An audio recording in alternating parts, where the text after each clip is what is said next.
Sebelum lanjut, follow akun ini dulu, karena tidak semua sejarah itu indah. Dan tidak semua orang berani membukanya. Stop scroll!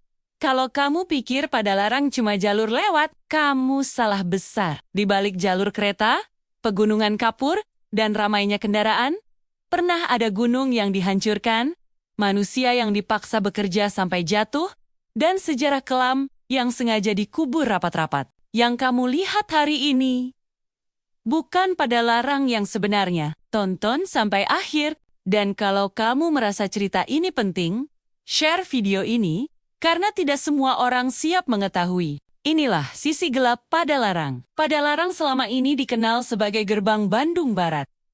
Wilayah strategis, simpul transportasi, dan kawasan industri yang terus berkembang. Namun, di balik citra kemajuan itu, tersimpan sejarah yang jarang disorot secara terbuka. Wilayah Padalarang berada di kawasan pegunungan kapur yang sejak lama memiliki nilai ekonomi tinggi. Data dan catatan sejarah menunjukkan bahwa sejak masa kolonial, kawasan ini telah menjadi pusat penambangan batu gamping. Aktivitas tersebut dilakukan secara masif dan berlangsung dalam waktu panjang. Eksploitasi ini membawa dampak besar terhadap bentang alam. Bukit-bukit kapur yang dahulu menjadi ciri khas Padalarang mengalami perubahan drastis.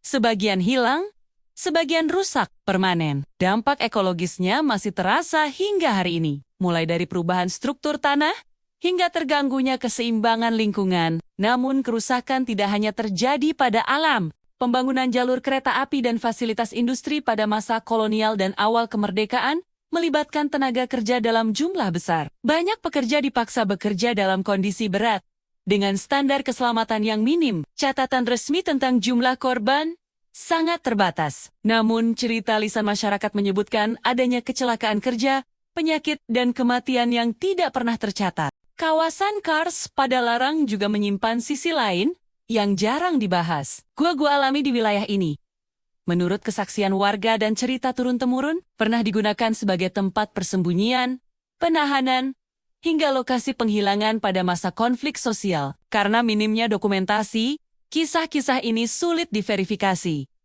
Namun terus hidup dalam ingatan kolektif masyarakat. Dampak lanjutan juga terlihat pada aliran Sungai Citarum yang melintasi kawasan ini. Sungai yang dahulu menjadi sumber kehidupan kini menghadapi pencemaran berat akibat aktivitas industri dan domestik. Padalarang menjadi salah satu wilayah yang turut menyumbang sekaligus merasakan dampaknya. Memasuki era modern, pola eksploitasi berubah bentuk. Industrialisasi dan urbanisasi berlangsung cepat. Kampung-kampung lama terdesak, ruang hidup masyarakat menyempit, dan sejarah lokal perlahan tersingkir dari ingatan publik. Pembangunan terus berjalan, sementara narasi tentang masa lalu jarang dilibatkan dalam perencanaan masa depan. Dokumenter ini tidak bertujuan menyalahkan satu pihak, namun mengajak kita melihat Padalarang secara utuh, sebagai wilayah yang dibangun di atas kerja keras, pengorbanan, dan luka yang belum sepenuhnya sembuh. Karena memahami sejarah gelap